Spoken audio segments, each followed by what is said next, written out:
So it's just come to my attention that World of Warcraft has decided that Raider.io should be baked in natively. They're going to call it Dungeon Score. Looks like it Mythic Plus Score. The two names I'm kind of seeing referenced here, Mythic Plus Score.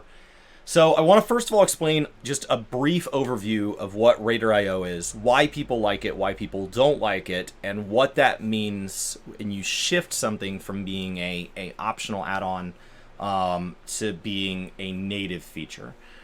So Raider.io came out of the desire to find like-minded players to run the hardest dungeon content in the game with, Mythic Plus. As content gets harder, the reality gets further and further from expectations when you queue in with random players. And so there's a desire to, much like a MOBA, have an ELO system where people who are capable of clearing the hardest content can find groups, and people who are trying to learn can find groups. And a system can be created that helps marry those players based on that set of expectations. And so the best way to do that is to create a rating system that can help players see where they're at and what they can improve on, and put them with like-minded players, and we can put all the new players with each other and all the best players with each other, and they should never ever play together, which is already faulty. And it gets people away from I queued random, so I got random, and it's much closer to I queued for this level of performance, and I got something resembling that set of performance. It assigns a score, and my rough understanding, as somebody who sees this as an excuse to just not engage in random parties for Mythic Plus, I believe it is you get a score for each dungeon, and your total score is a cumulative score of your best of each of the dungeons. So if there's, let's say, 5 dungeons in a game, then you would have all 5 scores added together. So if you scored a 10 in all 5, you'd have a total score of 50, and you're getting points based on the level you have cleared, and then that is modified by the speed at which you clear it. So a failed run at a 12 might knock you down to the score of a 10, and so on. So your score ends up being the best you can achieve. And so once a run is not going to be your best, you might say, you know what, this isn't going to raise my score, I'm out of here. And so it results in a very toxic culture of people now summing everybody else up as they are nothing more than their score. There is no joy to be had with that player if they are not of this score.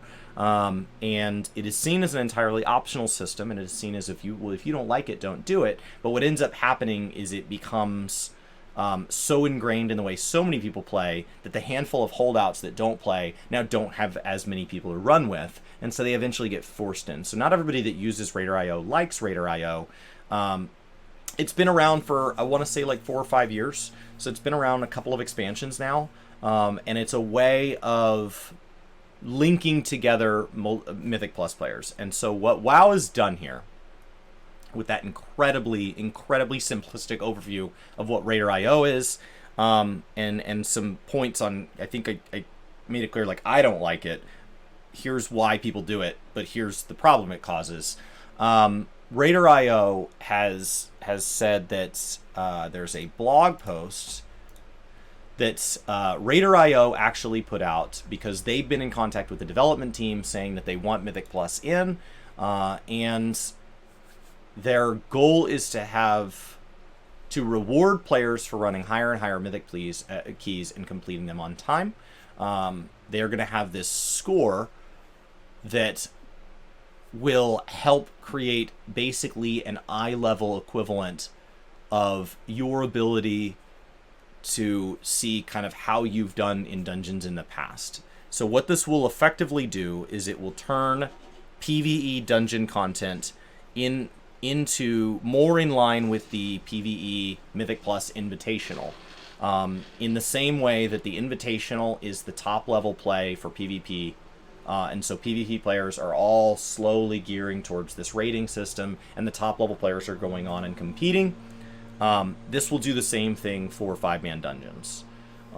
This will make it to where certain builds will be considered no longer viable because if this isn't already true, this expansion, because somebody will see a top 10 player play with this build, and they will then decide that their best bet to get their rating up is to play with that build or play with that strategy, or if there's a shift in the way rotation or gear statting works, they will say, I will do what that player does because they are the best.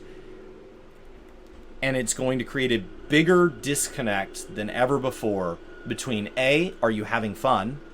And B, are you really that good? There's what's called a skill floor and a skill ceiling in anything you play. And the skill floor is the level of which you have to rise to be viable.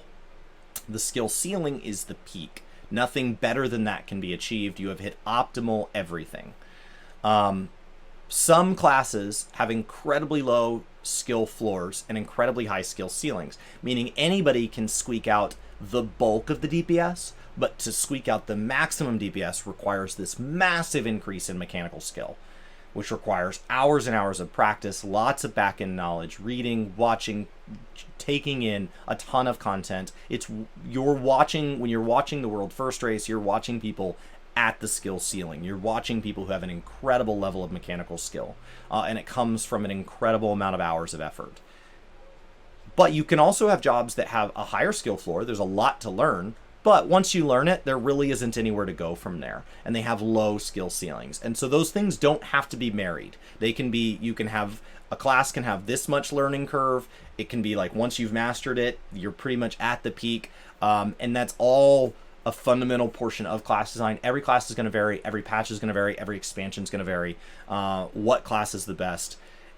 But what ends up happening with systems like this is you've created a system where players are given an excuse for being toxic, and you've divorced them from seeing that nuance, because now it's a number and all that matters is the number. It is just that number, and if it's not that number, it's garbage. And you've said that you can only play with other people. You can only get these rewards if you focus on get good. And so the fact that it seems like they're basing this on Raider.io's use and not Raider.io's core concepts goes back to a problem that WoW has had multiple times, where they use analytics to drive choices, and they assume that just because people do a lot of something, that means that thing is good. And they forget that gamers will optimize the fun out of anything. And so you need to say, what is it players are looking for? Let's design that, not what is it players are doing.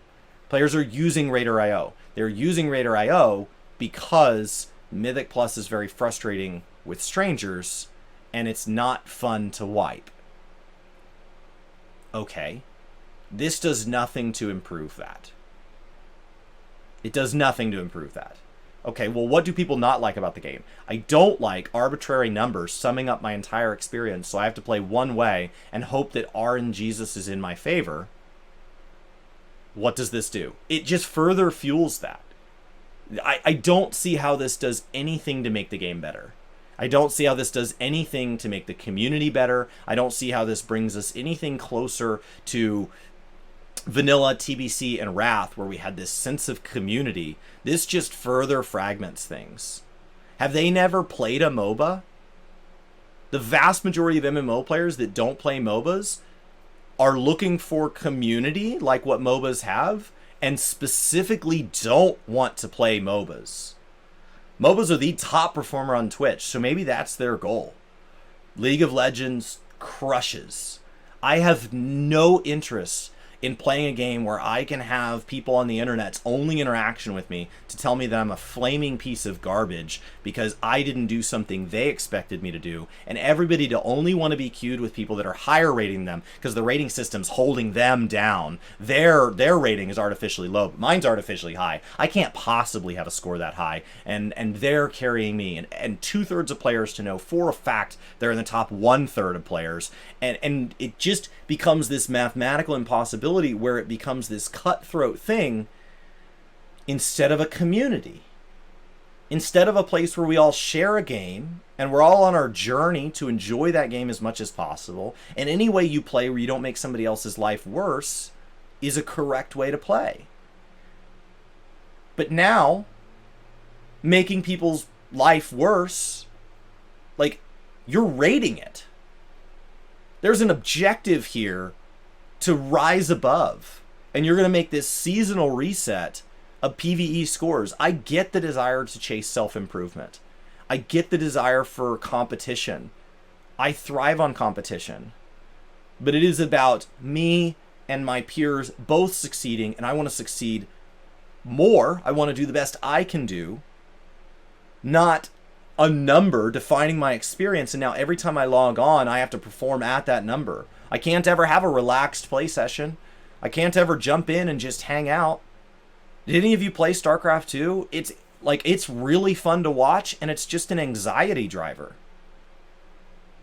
This is baking toxicity in. And so if it was a problem with it being an opt-in add-on that once it hit majority share became a mandatory add-on for many players, no, screw that. It's now native. It's now going to be more powerful, more pervasive. And they're not baking in any of the tools to make you better. I don't see anything in how this is being described that is something like Mage Tower, where we're going to give you a cosmetic reward for learning your class. We're going to create a feedback system at the end of Mage Tower, at the end of Torghast, that says, hey, did you know that players who scored higher than you did this behavior? No. Just get good. Just get good.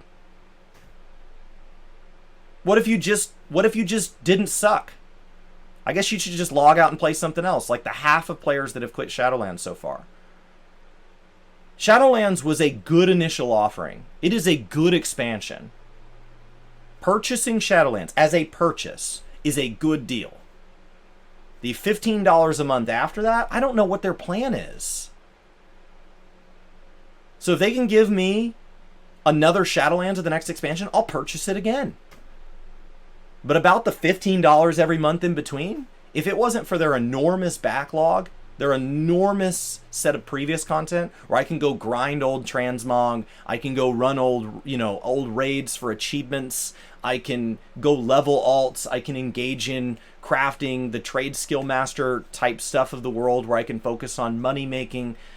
If it weren't for those things, the current offering just makes me want to do less and less. Like it literally is like, what is the list of things in this game below level cap? How can I go do that stuff? Because Blizzard wants to make level cap a place where they listen to nothing.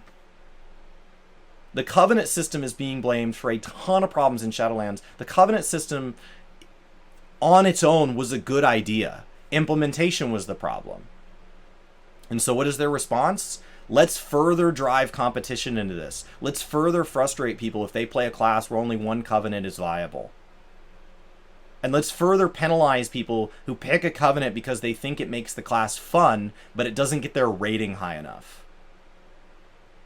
What is your plan, Blizzard? Like, I'm trying here, man. I am trying. I don't know. We got a lot of good games coming this year, and I guess current WoW is just trying to be a game, kinda.